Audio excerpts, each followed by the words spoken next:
ایک تو میری جو کتابی یعنی تحریر میں ہے وہ 10 اکتوبر نومبر 1949 ہے، لیکن اصل اپریل 1950 ہے۔ وہ داخل کرانے گئے تو کچھ ابھی ہو نہیں رہا تھا، تو جو داخل کرانے گئے اس نے کہا جی اور اس کو آپ بڑھا لیں۔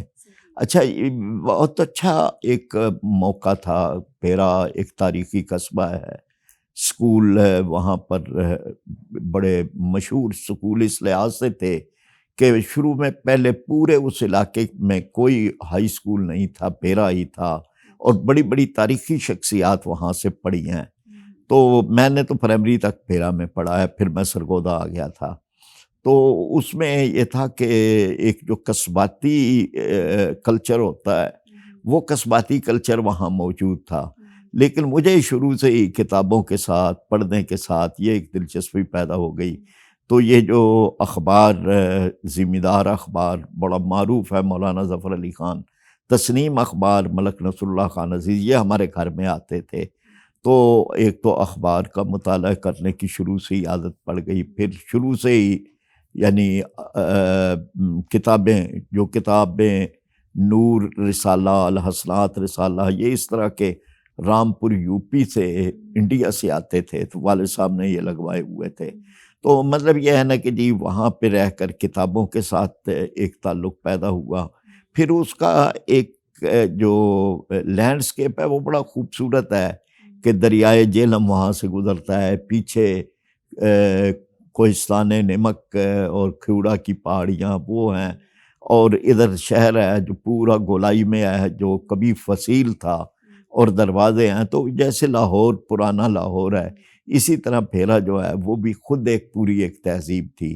تو بہرحال وہاں رہ کر اور والد صاحب، اساتذہ اکرام، پھر ایک ہمارے استاد جو ٹیوٹر کے طور پر کوئی 3 مہینے رہے، پروفیسر رانا عبدالحی صاحب معروف تھے، ان سے کلام اقبال کا شوق پیدا ہوا۔ تو یہ بہرحال بہت اہم وہاں کا رہنا ہے۔ آپ نے اپنی کتاب میں لکھا ہے کہ آپ کی والدہ نفس مطمئنہ تھی، تو آج کل کی مائیں کس طرح نفس مطمئنہ بن سکتی ہیں؟ لیکن ماں تو خیر جب بھی ہوگی اس کی کچھ کریکٹرز تو ایسے ہوں گے کہ جو اللہ تعالیٰ نے اس میں پیدا کیے ہیں، اپنے بچوں کے ساتھ ایک محبت، شفقت، احترام، بہت ساری چیزیں ہوتی ہیں، گھر کو سنبھالنا، یہ ساری۔ لیکن وہ مائیں جو تھیں نا جی، وہ صبر و استقامت کا نمونہ تھیں۔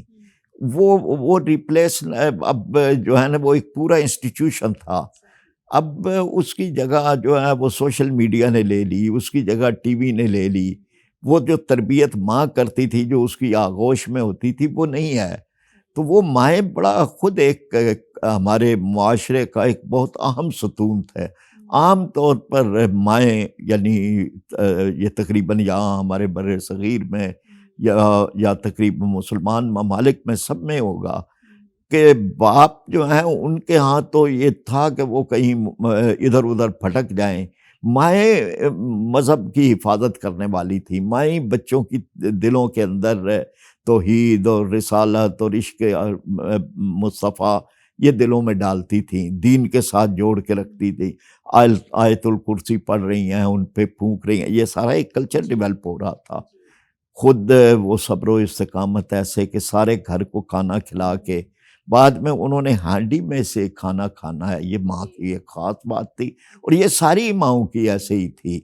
پھر رات کو جاگنا، تہجد کے وقت جاگنا، دعائیں کرنا، تو یہ ساری چیزیں جو میں نے اپنی والدہ میں بھی صفات دیکھی، اور یہ پہلے جو ہماری مائیں ایک نسل کو جنہوں نے پروان چڑھایا ہے، ان کے اندر یہ مشترکہ صفات تھی۔ 5ویں جماعت میں آپ نے گھر میں لائبریری بنا لی، 8ویں جماعت میں تقریریں لکھنا شروع کی، 400 سے زیادہ عربک اشعار یاد کیے، تو مطالعے کا اتنا شوق کیسے پیدا ہوا؟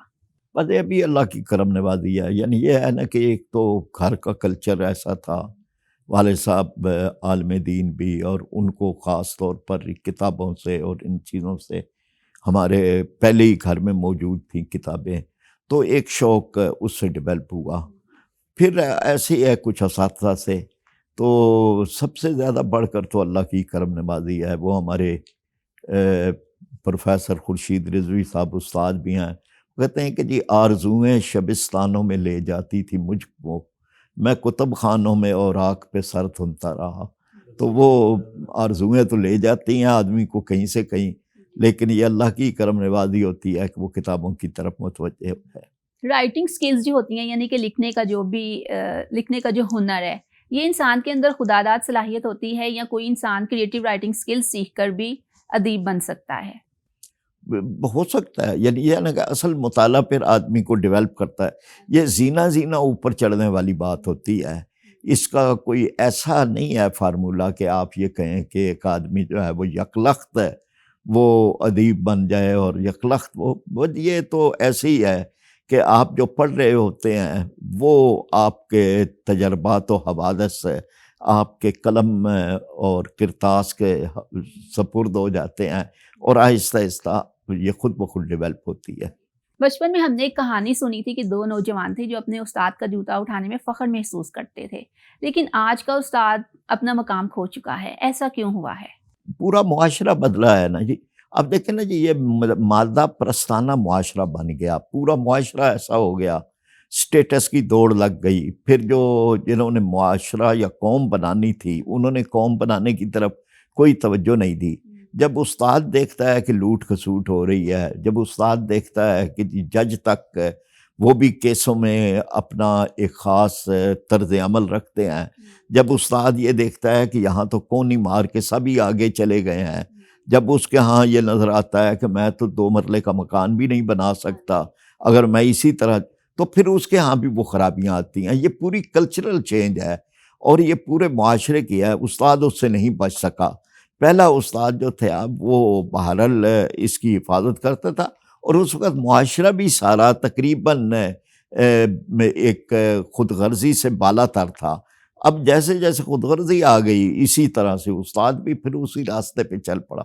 میرا اگلا سوال یہ ہے کہ آج کل آپ نے اردو میڈیم میں تعلیم حاصل کی، لیکن اس کے باوجود آپ عربی زبان کے ماہر ہیں، انگلش زبان کے ماہر ہیں، لیکن آج کل کے جو بچے ہیں ان پر انگلش زبان کا بہت زیادہ پریشر ہے کہ کلاس 1 سے ہی ان کو انگلش زبان کے جو ہے رٹے لگوائے جاتے ہیں، پوئمز یاد کروائی جاتی ہیں. بچوں پہ بہت زیادہ پریشر پٹ کر دیا جاتا ہے کہ آپ انگلش سیکھیں، انگلش جو ہے اس کو سمجھیں، انگلش گرامر جو ہے اس کو پڑھیں، اور والدین پر یہ پریشر ہے کہ وہ بھاری فیسیں ادا کریں. تو یہ جو ایک تعلیمی نظام تشکیل دے دیا گیا ہے، انگلش کے پریشر ہے بچوں کے اوپر، والدین کے اوپر پریشر ہے کہ وہ فیسیں ادا کریں، تو اس میں ہم کیسی جو ہے وہ نسل تیار کر رہے ہیں؟ لیکن اب وہ یوں ہوا ہمارے ہاں کہ علم گھٹتا گیا، بستے بڑھتے گئے. بستہ جو ہے وہ اب بڑا وزنی ہو گیا ہے. کل ہی ایک اس کی پوسٹ میں کسی والد کی پڑھ رہا تھا کہ میرے بچے کی عمر 14 سال ہے اور اس کا جو بستہ ہے اس کا وزن 17.5 کلو ہے. اس نے کہا باقاعدہ میں نے تولا ہے. اب وہ اس بستے کو لے کر جب سیڑھیاں چڑھتا ہے تو اس میں وہ لڑک گیا بچہ، اور اس کے ساتھ اس کو بڑی چوٹیں لگیں. تو یہاں یہ ہے نا کہ علم تو کم ہوتا گیا ہے، بستے بڑھ گئے ہیں، فیسیں بڑھ گئی ہیں. یعنی وہ جو جن طرف نہیں ہونا چاہیے تھا رجحان تو ادھر ہو گیا. اب یعنی اسکول کی ایڈورٹیزمنٹ یہ ہوتی ہے کہ وال ٹو وال کارپیٹ، موسیقی کا انتظام. اب یہ ہوٹل ہے 5 سٹار یا یہ ایک اسکول ہے، تو جہاں پر اس طرح کا ہو تو اس میں پھر علم تو وہ نہیں رہتا. سر، آپ نے زندگی میں دولت، شہرت اور کامیابی، عزت حاصل کی، تو آپ کیا سمجھتے ہیں کہ یہ سب آپ کی محنت کا صلہ ہے یا اللہ تعالیٰ نے آپ کی قسمت میں یہ سب لکھا ہے؟ صرف اللہ تعالیٰ کی کرم. کوئی بندہ نہیں یہ دعویٰ کر سکتا جی کو کیا، یعنی انسان کی بساط کیا ہے. انسان کو اللہ تبارک و تعالیٰ گویائی چھین لے، اس سے بینائی چھین لے، سماعت چھین لے، مطلب انسان کچھ بھی نہیں ہے. یہ اللہ تعالیٰ کی کرم نوازی ہے جی. یہ اس کی کرم ہے کہ جی انسان کوئی کسی بھی درجے کے اندر چلا جائے اور اسی سے ہی ہمیشہ طلب کرتے رہنا چاہیے اور ہمیشہ عاجزی اختیار کرنی چاہیے. سر، آج کل کے جو نوجوان ہیں وہ اچھی جاب نہ ہونے سے یا اچھی انکم نہ ہونے سے پریشان ہیں اور حالات سے مایوس ہیں، تو ایسے مایوس نوجوانوں کو آپ کیا پیغام دینا چاہیں گے؟ دیکھنا، ایک تو یہ ہے کہ یہ دنیا اور آخرت یہ پورا ایک ان ٹوٹیلٹی ہے. آپ اگر دنیا کو الگ کر کے دیکھیں گے تو آپ کو سمجھ نہیں آئے گی. آپ کو یہاں لگے گا کہ ایک آدمی بڑی محنت کر رہا ہے اور دیانتداری سے کام کر رہا ہے، لیکن آخر کے اندر وہ غربتوں کے اندر ہی دنیا سے چلا جاتا ہے، تو کیا وہ ناکام ہے؟ کیا پیغمبر جنہوں نے اتنی تکلیفیں سہی ہیں نعوذ باللہ وہ ناکام ہے؟ تو یہ کامیابی اور ناکامی کا معیار قرآن پاک نے بتایا ہے، فمن زحزح عن النار وادخل الجنۃ فقد فاز، جو آگ سے بچ گیا اور جنت میں داخل ہو گیا وہ کامیاب ہے۔ تو نوجوانوں کو یہ بات سمجھنی چاہیے کہ لائف وہ نہیں ہے، اتنی نہیں ہے جتنی آپ سمجھتے ہیں۔ یہ تو جیسے نبی کریم صلی اللہ علیہ وسلم نے خود ایک مثال دی کہ ایک آدمی سمندر کے کنارے ہو اور اس میں سمندر میں اپنی انگلی ڈبوئے اور نکال لے، تو جتنا پانی اس کی انگلی کے اوپر لگے گا ظاہر ہے قطرہ بھی نہیں ہوگا، وہ دنیا ہے، اور جو آگے سمندر جس کا کنارہ بھی نہیں نظر آ رہا وہ آخرت ہے۔ تو اس لیے یہ بات، یہاں کوئی ناکام نہیں ہے، یہاں کوئی کامیاب نہیں ہے، کامیاب وہ ہے جو وہاں کامیاب ہے، اور ناکام وہ ہے جو وہاں ناکام ہے۔ سر اب بات کرتے ہیں ہندوستان کی۔ ہندوستان ہمارا پڑوسی ملک ہے، لیکن اس کے باوجود انہوں نے ہمارے لیے بہت ساری مشکلات کھڑی کی ہیں۔ اب دنیا چونکہ بدل رہی ہے، ٹیکنالوجی کا دور ہے، لیکن اس کے باوجود ہم دیکھتے ہیں کہ بھارت کے جو لوگ ہیں وہ ابھی تک ذات پات، دیش گروہی، دیش بھکتی، ہندوتوا راج، ٹرپل طلاق اور بھارت ماتا کی جے کے مسائل میں ہی پھنسے ہیں۔ پاکستان دنیا کے ساتھ قدم سے قدم ملا کر چل رہا ہے، لیکن بھارتی عوام ہے اور جو بھارتی حکمران ہیں وہ صرف اپنے ہی انہی مسائل میں اور ان کے جو خود ساختہ عقائد ہیں ان سے باہر نہیں نکل رہے۔ تو یہ لوگ خود کو کب بدلیں گے؟ لیکن نا جی، ایک بہت بڑا تضاد ہے انڈیا میں کہ ایک طرف انہوں نے کہا ہے کہ ہمارا ملک سیکولر ہے۔ سیکولر کا مطلب یہ ہے کہ ریاست کا کوئی مذہب نہیں ہے، لیکن وہاں تو سارا کا سارا ہندو مت ہے، ہندو توا ہے، وہاں تو مسلمان ہونا ایک جرم ہے، اور صرف مسلمان ہونا نہیں، یعنی آپ دیکھ لیں کہ جتنے بھی مذاہب ہیں ان کی جو مقدس ترین مقامات ہیں اس پہ ہندوؤں نے حملہ کیا، بابری مسجد پہ حملہ کیا، سکھوں کے گردوارہ پہ حملہ کیا، فوج داخل ہوئی، اور اسی طرح 200 سے زیادہ چرچ جو ہیں وہ جلائے گئے۔ تو وہاں ایک عجیب و غریب کلچر ہے، وہ اس میں کوئی انسانیت نام کی کوئی چیز ہی نہیں ہے، وہاں تو ایک حیوانیت ہے۔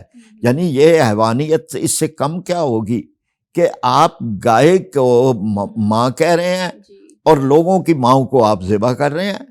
آپ اپنی ماں کا آپ یہ بھی نہیں برداشت کرتے کہ کوئی اس کو ڈنڈا مارے، اور دوسری طرف آپ صرف اس نام کے اوپر ہجوم کر کے تو لوگوں کو زندہ جلا دیتے ہیں کہ اس نے گائے کو یہ توہین کی ہے، اور خود دنیا میں سب سے بڑا بیف کا ایکسپورٹر بھارت ہے۔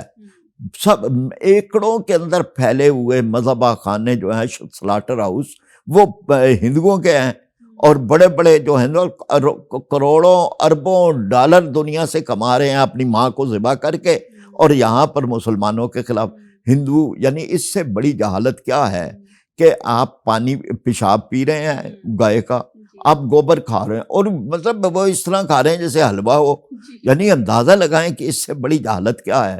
دنیا کا پوتر پانی، یعنی وہ کہتے ہیں جی یہ ہمارا سب سے پاک پانی ہے، مسلمانوں کو تو سب سے پاک پانی زمزم ہے، اور جس میں پوری دنیا کی لیبارٹریاں یہ کہہ چکی ہیں کہ دنیا کا سب سے شفاف اور بہترین اور صحت بخش پانی جو ہے وہ زمزم ہے۔